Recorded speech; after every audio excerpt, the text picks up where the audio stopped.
Bonjour tout le monde et bienvenue dans ce bilan de TLC. Ah là là, quelle merde. J'exagère, c'était pas si mauvais que ça. Les 3 premiers matchs étaient bien. On va revenir ensemble sur ce qui allait, sur ce qui allait pas, et on va faire ça chronologiquement. Donc on va commencer avec le pre-show, donc notamment avec Humberto Carrillo contre Andrade. C'est Carrillo qui a gagné, c'est une belle surprise parce que je pensais vraiment qu'ils allaient laisser tomber avec Carrillo. Peut-être que ça veut dire qu'ils ont laissé tomber avec Andrade, je sais pas, j'espère pas. Là ça fait 2 fois de suite qu'Andrade perd un match et qu'ensuite il s'en prend à Zelina Vega. J'espère qu'ils sont pas en train de penser à les séparer parce que c'est un duo qui fonctionne. Mais bon, Andrade s'est blessé pendant le match. Je sais pas, il a bouffé un truc à l'arcade, je pense. À un moment donné, j'ai l'impression que son visage était à moitié enflé.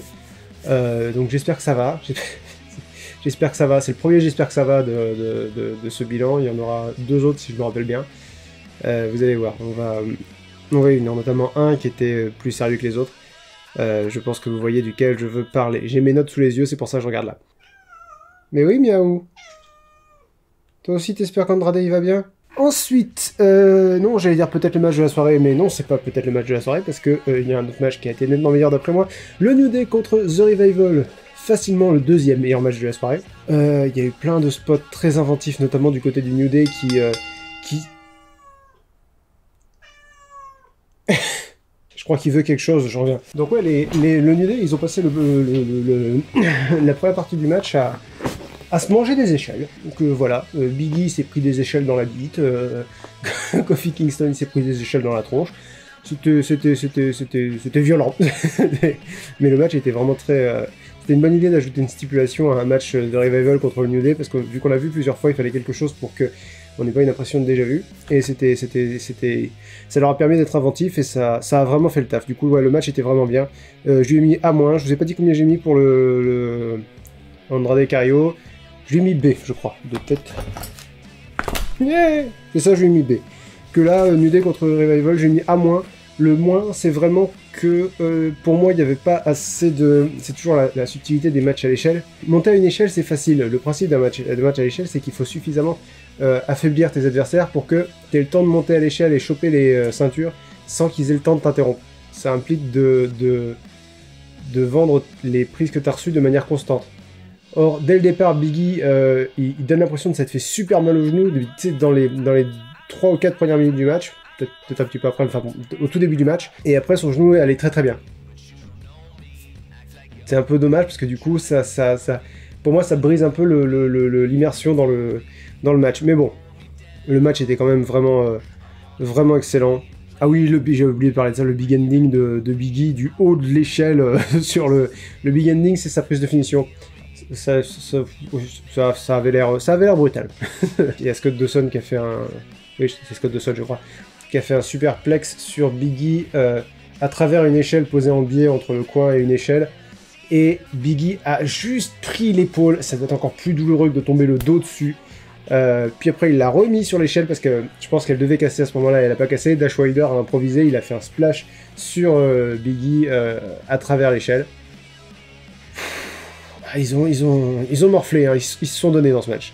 Ils se sont autant donnés que Buddy Murphy contre Aleister Black, le match de la soirée. Qu'est-ce qu'il y a? Ferme ta gueule, tu vois bien que je suis en train de travailler. Buddy Murphy contre Aleister Black, de loin, le match de la soirée, je lui ai mis un A. Ils ont eu un match du calibre d'un takeover. Voilà, ils ont eu exactement le match que j'espérais qu'ils auraient.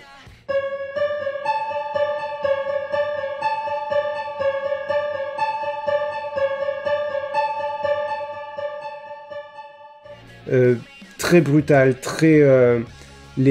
c'était vraiment la rivalité, si vous voulez, c'était les coups de pied d'Aleister Black contre les coups de genou de Murphy, parce que les deux, ils y vont... ils frappent pas pour de vrai, parce que sinon l'autre en face serait mort, mais ça claque, quoi, ça claque, ça cogne. Buddy Murphy, Aleister Black s'est pété le nez relativement tôt dans le match. Je crois que c'est quand Buddy Murphy lui a planté la tête dans les escaliers à l'extérieur du ring. Et c'était assez rigolo parce que les commentateurs, tu sentais que le taf des commentateurs c'était de mettre en avant le fait que ah là là, Aleister Black semble avoir mal à la mâchoire, ah là là, il a pris un coup dans la mâchoire, on voit bien que sa mâchoire ne va pas bien.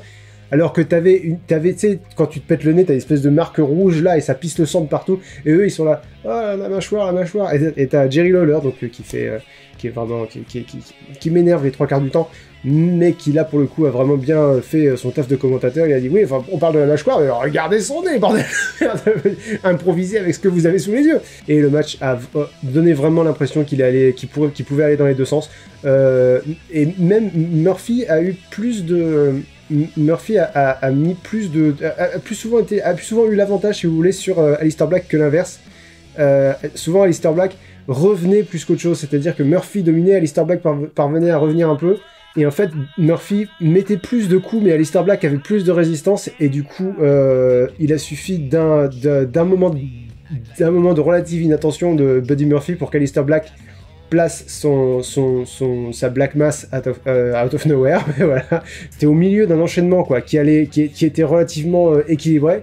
Sauf que le Black Mass, c'est la plus définition de Buddy Murphy, et c'est le truc auquel il faut faire... d'Aleister Black, c'est le truc auquel il faut faire attention, et Buddy Murphy n'a pas fait attention, il se l'est pris dans la gueule. Du coup, il a perdu. J'aurais bien aimé que les deux se serrent la main après le match, ou qu'ils reconnaissent la valeur de l'autre, ça aurait été beau. Mais bon, on a eu un très bon match, donc je vais pas me plaindre, parce que c'est le match de la soirée, et aussi le dernier bon match de la soirée, sauf erreur de ma part. Ah oui. Ensuite, les Viking Raiders... Alors, faut que j'arrête de dire les Viking Raiders, c'est ridicule. Les Viking Raiders contre les OC. Donc, c'est les OC qui ont répondu à l'Open Challenge des Viking Raiders. Dans les commentaires des pronostics, quelqu'un m'a fait remarquer ce serait bien que ce soit les OC, parce que c'est les seuls gens qui ont réussi à vaincre... je sais pas si la personne dans les commentaires avait argumenté à ce point-là. Et moi je lui avais répondu, parce que je réponds à vos commentaires, je réponds pas à tous vos commentaires, mais je réponds à certains commentaires dans les pronostics et dans les bilans, parce qu'il y a moins de monde, on peut s'entendre, c'est plus sympa. Et j'avais répondu à cette personne, ce serait une excellente hypothèse s'il mettait en avant le fait que les OC sont les seules personnes à avoir vaincu les Viking Raiders, et du coup ils veulent tous les deux, et du coup les deux équipes ont quelque chose à prouver en faisant ce match là, c'est-à-dire que les OC veulent confirmer qu'ils sont capables de battre les Viking Raiders, veulent confirmer qu'ils sont la meilleure équipe du monde, et les Viking Raiders veulent essuyer cette seule tâche sur leur palmarès à la WWE. Ils sont invaincus à la seule exception de ce match là. Donc j'ai répondu à cette personne, ça aurait été bien s'ils avaient raconté cette histoire-là dans les shows hebdomadaires. Bah là, les aussi sont arrivés avant le match et dit non, on est les seuls à vous avoir battu, donc on a l'intention de prouver que c'était pas un accident. D'accord, vous auriez pu raconter cette histoire pendant des semaines, mais vous allez la raconter sur 15 minutes, si vous voulez. Le match a vraiment pas eu le temps de commencer, il y a juste eu un énorme placement de produits de KFC aux abords du ring. Il y avait une table avec une nappe KFC avec 4 gens qui jouaient des gens qui ont gagné un concours, genre « Oh là là, vraiment, le WWE c'est bien, mais KFC c'est bien aussi !» Et moi, d'emblée, je me suis dit, parce que j'ai un peu l'expérience du truc, je me suis dit, bon bah, au moins, quelqu'un va passer à travers cette table, il va se prendre du KFC plein la gueule, ça va être rigolo. Alors, déjà le match n'a pas eu de fin parce qu'il y a eu un double décompte à l'extérieur, ce qui est très frustrant parce que c'est même pas un beau décompte, double décompte à l'extérieur, c'est vraiment de la merde. Il y a bien quelqu'un qui est passé à travers la table, mais ils ont débarrassé la table avant de faire passer quelqu'un à travers dedans. Ils ont mis plein de bouffe sur une table, et généralement quand il y a de la bouffe sur une table, quelqu'un passe dans la bouffe et oh là là, on s'amuse, food fight. Mais là non, je lui ai mis D+, je suis sympa. Pourquoi j'ai mis D+? J'ai aucune raison de mettre plus, si je dois mettre quelque chose c'est moins.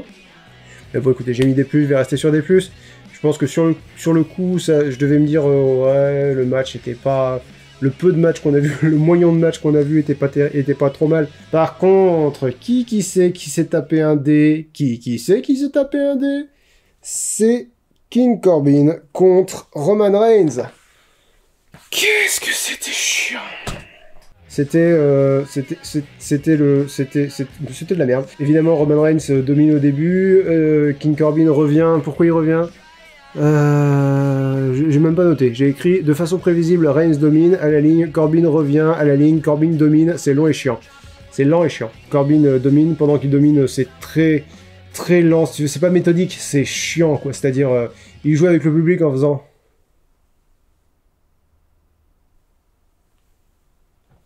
Et tout est lent, tout est poussif, tout est... On a tous vu venir le fait que Dolph Ziggler allait intervenir, mais non, ça a été joué comme une énorme surprise. Les portiers, enfin les gens qui portent le palanquin de Corbin jusqu'au ring sont intervenus aussi. Au bout d'un moment, ils étaient à 10 contre Roman Reigns, parce que ils n'arrivent pas à se figurer le fait que ça peut être plus sympa pour nous d'imaginer Roman Reigns contre une personne, donc que ce soit Roman Reigns contre au moins 3 ou 4 personnes. D'ailleurs, s'ils sont une armée, s'ils sont entre 10 et 15, c'est parfait. Puis The Revival sont intervenus, parce que pourquoi pas, The Revival qui ont donc aidé King Corbin à voler la victoire. Je sais pas pourquoi personne n'est venu aider Roman Reigns. Pour moi, ça aurait été logique. C'était nul et vraiment ça n'avait aucun intérêt. Enfin bon bref, c'était bien de la daube. On enchaîne avec The Miz contre Bray Wyatt. C'était très très bizarre comme match. J'étais partagé entre, il y a des trucs qui étaient vraiment très bien et des trucs qui étaient vraiment très mauvais. J'ai mis un B parce que je pense que globalement j'ai bien aimé. Je pense que le déséquilibre vient du fait que Bray Wyatt est parfait. Il a tout cerné, tout son personnage, tout son jeu d'acteur, tout est nickel. Mais par contre, The Miz, lui, par contre, il était aux antipodes de ça, c'est-à-dire qu'il a rien compris.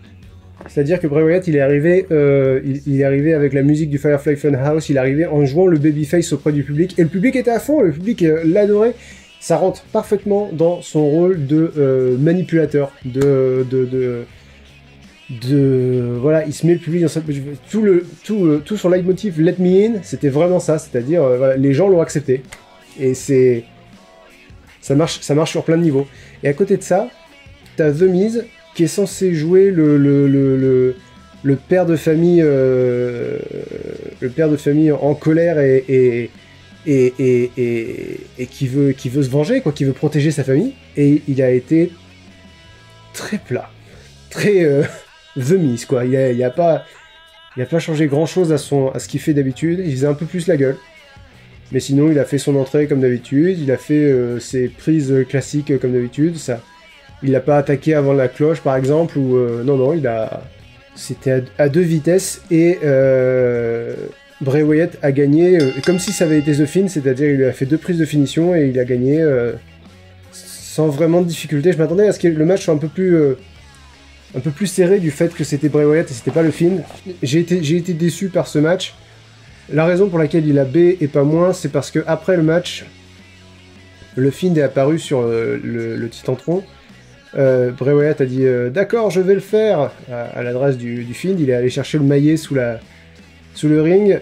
Il a fait mine de taper The Miz, mais à ce moment-là, les lumières se sont éteintes et il y a Daniel Bryan qui est revenu, qui a fait un running knee à Bray Wyatt. Sur le coup, je me suis dit, attends, comment ça se fait que Daniel Bryan...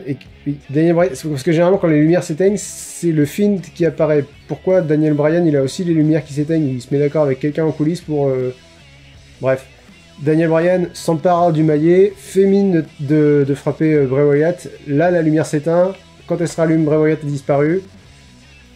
Daniel Bryan, qui est donc à la coupe de cheveux qu'il avait en début de décennie, d'ailleurs, c'est rigolo. Ou qu'il avait sur le circuit indépendant, bref, il a l'air très différent. Il fait yes avec le public et il repart en coulisses. C'était très bizarre. C'était quelque chose que je m'attendais à vraiment adorer, et en fin de compte, j'ai bien aimé, mais bien aimé, c'est un peu décevant. C'est pour ça, B, c'est un B qui a un goût vraiment très amer. Ça reste quelque chose que j'aime bien, ça reste un développement relativement intéressant, par contre, ça fait passer The Miz pour un gros guignolo. Ensuite, nous avons Rusev contre Lashley avec Lana. J'ai mis C. Lashley a gagné. C'était pas vraiment mauvais, Qu'est-ce que j'ai pris comme note? Si, ouais, il y avait un spot qui était rigolo, c'est quand Lashley a pris une table pour essayer de la casser sur Rusev, c'est-à-dire que normalement il faut passer ton adversaire à travers une table, là Lashley a essayé de faire passer une table à travers Rusev. Mais Rusev l'a esquivé, du coup il l'a explosé sur un poteau, c'était assez impressionnant, c'était un peu cool. À un moment donné, Rusev est allé chercher une barricade de sécurité pour frapper Lashley avec. Il l'a posé entre le ring et le sol, et Lashley lui a fait un chokeslam à travers la barricade, enfin pas à travers, mais sur la barricade, ce qu'il a plié. Voilà, il y a eu des petits spots rigolos, mais en fin de compte, ça reste un match très anecdotique, dans une rivalité qui est donc pas finie. Alors que Rusev et Lana se sont séparés, enfin ont divorcé, alors que... Enfin voilà quoi, voilà, le méchant a gagné, enfin voilà, c'était le moment parfait pour finir l'histoire, mais non, va falloir qu'elle continue. Et en fin de compte, nous avons... Ah là là là, Charlotte Flair et Becky Lynch contre... J'allais dire David Lynch. Et Becky Lynch contre les Kabuki Warriors, Asuka et Kairi Sane. J'ai mis un E à ce match, mais je pouvais pas vraiment faire autrement, vous allez comprendre pourquoi. Kairi Sane a dû subir une commotion cérébrale relativement tôt dans le match. Du coup, elle était un peu flagada, quoi, si vous voulez. Elle était un peu... Elle était pas complètement là, quoi. Les 3 autres femmes ont dû improviser le match au fur et à mesure, et ça se voyait. C'était vraiment pas beau à voir comme match. Après, là, on rentre dans un domaine que je connais pas du tout. Un domaine sur lequel je devrais pas parler beaucoup, parce que je peux constater ce que je vois, mais je connais pas les coulisses du catch, moi, donc je sais pas à quel point elles ont dû improviser, à quel point ça a été difficile d'improviser, et qu'est-ce qu'elles pouvaient faire, qu'est-ce qu'elles avaient comme données. J'ai eu l'impression que Asuka et Becky Lynch cherchaient à protéger Kairi Sane autant que possible. La pauvre, elle devait faire, je pense, une descente du coude du haut du coin à travers une table, mais elle l'a pas senti, elle est partie juste des abords du ring. Et évidemment la table a pas cassé, mais en plus elle a pas vraiment sauté, elle s'est plus laissée tomber, enfin c'était vraiment pénible à voir. Je comprends pas comment les arbitres et les médecins qui y a autour du ring se sont pas dit attendez, on arrête le match ou on fait autre chose parce que Kairi Sane là n'est pas en état de continuer. J'espère que c'est pas de la pression qu'il y a dans les coulisses pour dire non on continue le match jusqu'à ce qu'elle soit morte, on continue le match. Et alors Charlotte Flair, je sais pas si je me risquerais pas à dire de façon ferme qu'il y a eu un énorme manque de professionnalisme de sa part. C'est comme ça que je l'ai ressenti, c'est comme ça que je l'ai vécu, mais c'est... Je vous dis, il me manque des clés et je refuse de penser qu'une femme aussi haut placée à la fois dans la carte, dans le roster féminin et dans l'estime des dirigeants, quoi, des créateurs, je refuse de penser que ce genre de femme puisse se montrer aussi nulle quand une collègue a sa santé en péril. Donc je pense qu'il y a des détails que j'ai pas et qui font que Charlotte Flair avait des raisons de se comporter comme elle s'est comportée. Mais à un moment donné, Charlotte a fait un spear à Kairi Sane. Kairi Sane ne l'a pas du tout vendu parce qu'elle était dans les vapes, quoi. Donc du coup, le spear était moche. Une fois que Kairi Sane était à terre, Charlotte Flair lui a mis une grosse claque dans la gueule, genre oh, allez, c'est bon, tu te réveilles là. C'était hyper gênant à voir. Et après ça, Charlotte Flair, je sais pas si c'était ce qu'elle devait faire ou quoi, elle a voulu lui faire un powerbomb à travers une table. Et tu voyais que Kairi Sane n'était pas en état de se le prendre, c'est-à-dire quand tu fais un powerbomb, tu sais, tu prends ton adversaire, la tête de l'adversaire entre tes jambes, tu le soulèves pour l'avoir en position assise à ce niveau-là, et puis tu le fais tomber comme ça. Kairi Sane ne pouvait pas se relever, et du coup c'est Charlotte qui a dû hop là, comme ça. Mais je sais pas si Kairi Sane luttait pour ne pas se relever parce que je pense qu'elle était dans le flou et que dans sa tête c'était attends, si je prends encore un coup, je peux mourir. Ça peut être la fin de ma carrière là. Je sais pas dans quel état d'esprit ils étaient. J'ai hâte d'avoir des nouvelles parce que je suis très inquiet pour Kairi Sane. Mais dans cette inquiétude, ce qui est rassurant quand même, c'est que Asuka et Becky Lynch ont vraiment tout fait pour essayer de la protéger. Ça c'est évident. Becky Lynch lui a mis les coups de chaise les plus mous que j'ai vus de ma vie. Sur le coup, je me suis dit, attends, mais pourquoi elles font ça? C'est pas... Et puis en fait, quand tu commences à faire les liens, mais bien sûr, elle la tape pas parce que Kairi Sane a... Tu penses Kairi Sane a raté son coup de coude, Kairi Sane a raté le spear, Kairi Sane n'a pas pris le powerbomb, enfin voilà. Et là, il y a un autre spot qui était qui m'a paru très risqué. Mais en fait, tout le match me semblait très risqué. C'était comme si elles improvisaient. Enfin, vraiment, toutes les raisons qui font qu'on vous dit de pas essayer ça chez vous ou à l'école, c'est parce que c'est dangereux. Et là, rien ne semblait sûr, rien ne semblait maîtrisé. C'était affolant. Donc ouais, je disais, Charlotte Flair s'est pris un powerbomb depuis le coin du ring. à l'extérieur, à travers une table, et elle s'est pris un whiplash, un coup du lapin, si vous voulez, contre le sol. L'arrière de sa tête a cogné le sol. C'était hyper éprouvant à voir. Et c'est très peu caractéristique. Je pense qu'elles étaient paniquées du fait que Kairi Sane soit blessée et que personne leur disait quoi faire. Et que du coup, elles devaient improviser. Et je disais, ça fait apparaître leur pire défaut, c'est-à-dire que Becky Lynch, elle devait improviser, elle a essayé d'improviser, et c'était pas terrible, et ça se voyait, les coups de chaise super mous, mais elle a essayé d'improviser. Charlotte Flair, son gros défaut, c'est qu'elle n'a pas essayé d'improviser, je pense. Je pense que Charlotte Flair, c'est une excellente catcheuse quand elle doit suivre le script, et le script à la lettre. Et là, il fallait sortir du script. Elle l'a pas fait du tout, et je pense, c'est comme ça que je l'ai vécu, peut-être que je me plante complètement, je préfère prévenir, c'est comme ça que j'ai ressenti le match. Il y a que Asuka qui a pas été parfaite, parce que ça se voyait aussi qu'elle était... qu'elle cherchait ses marques, mais en même temps, un match qui implique 4 personnes, s'il y en a une qui est pratiquement pas en état de continuer, c'est difficile de retrouver ses marques, donc... mais voilà, je salue vraiment déjà le courage de Kairi Sane qui a fini le match, et l'attitude d'Asuka et Becky Lynch. Et Charlotte Flair, j'espère qu'on aura des explications. J'espère que je me gourre, c'était très possible, surtout je veux pas... J'insiste, je peux pas suffisamment insister là-dessus, je ne sais pas.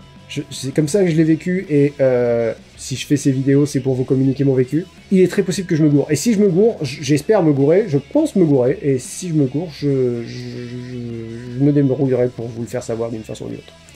Dans l'ensemble, c'était pas un bon pay-per-view, ça finit pas bien la décennie, et ça finit pas bien l'année. En tout, en moyenne, il a une moyenne de C, je crois. Ouais, non, il a C+. Il y a C+, c'est le 3e pire pay-per-view de l'année, après Super Showdown et Hell in a Cell. C'est pas très surprenant. C'est pas très surprenant, mais il y a eu quand même le match Aleister Black contre Buddy Murphy qui était très encourageant. Parce que j'avais vraiment peur qu'il soit traité comme une arrière-pensée, et je pense pas que ça a été le cas. Je vous remercie beaucoup d'avoir suivi ce bilan, c'est le dernier épisode, c'est la dernière fois qu'on parle de catch avant le stage de 2019 que j'espère vraiment faire. Je vous en parle, mais parce que j'ai très envie de le faire, et ça va dépendre de la vitesse à laquelle je fais le 50-50. J'aimerais vous dire que c'est sûr que je vais le faire, c'est loin d'être sûr. N'hésitez pas à me dire qui d'après vous sera... Tiens, partagez-moi votre top 10 de l'année. Je rappelle que l'année commence en janvier, pas le top 10 de ces 3 derniers mois. Quelle a été pour vous la ceinture la plus importante de l'année, ou la ceinture la moins importante, sachant que j'inclus AEW, je l'inclus, mais ils n'ont pas eu beaucoup d'existence, donc forcément c'est pas si vous voulez, si l'année avait commencé en octobre, il y aurait de l'AEW dans mon top 10. Là, étant donné que AEW n'existe que depuis Double or Nothing, sauf erreur de ma part, donc depuis juin ou un peu avant, et pendant l'été, ils ont eu que un pay-per-view par mois, et leur show télévisé n'a commencé qu'en octobre. Je crois qu'il y a 4 ou 5 personnalités de AEW dans mon top 50 pour l'instant. Ouais, je vais essayer d'incorporer d'autres stats, genre par exemple qui a le plus progressé par rapport à 2018, qui a le plus régressé par rapport à 2018, qui est d'après vous la meilleure entrée dans le classement, c'est-à-dire qui n'était pas... qui a catché, qui a été présent moins de 4 mois l'année dernière, et qui est présent et qui a catché plus de 4 mois cette année, parce que moi je prends en compte quelqu'un quand il a fait plus de 4 mois. S'il a pas fait plus de 4 mois, tu peux pas, c'est difficile d'évaluer sa position. Si vous voulez, vous pouvez essayer aussi de deviner les 10 pires catcheurs ou actes, parce que les équipes, ça compte comme une place de l'année. Je vais faire ça. Au lieu de vous donner des coups de gueule de l'année, je vais vous dire quels sont les 10 qui sont en bas du classement, c'est-à-dire qu'on les a vus plus de 4 mois. Je vous laisse à vos pronostics. Merci à tous d'avoir suivi ce vidéo. On se donne rendez-vous bientôt pour... je crois que la prochaine vidéo qu'on regarde ensemble, c'est le Statch de 2019. Non, pardon, c'est le 50-50, sauf si je fais mes projets de let's play. Auquel cas, oui, parce que je vais en profiter, tiens, pour vous en parler. Il y a beaucoup de gens qui me demandent où en est mon let's play sur 2K20. J'ai monté les 4 premiers épisodes. Les 4 premiers épisodes sont prêts, ils sont sur mon PC. Je pourrais les uploader là demain si je veux. Mais je le fais pas parce que j'hésite à faire un let's play sur Pokémon Bouclier en parallèle. si jamais ça se fait, j'aimerais sortir les deux en parallèle, c'est-à-dire sortir genre un épisode de K20 le lundi et un épisode de Pokémon Bouclier le jeudi. Bon, là pour le coup, je pense que c'est fini. Merci à tous d'avoir regardé cette vidéo. On se donne rendez-vous pour le 50-50 et d'ici là, passez de bonnes fêtes de fin d'année parce qu'on se reverra pas d'ici là, je pense. Et prenez soin de vos proches, prenez soin de votre famille. Dites aux gens que vous aimez, que vous les aimez, parce que c'est important. Moi, je revois mon petit frère dans 6 jours et j'ai hâte. Jérémy, parce qu'il est à Paris en ce moment, je le vois une fois tous les 3 mois et il me manque beaucoup. Et c'est tout. Voilà. Allez, salut tout le monde. Bonne fin de journée, bonne fête de fin d'année, et à très bientôt.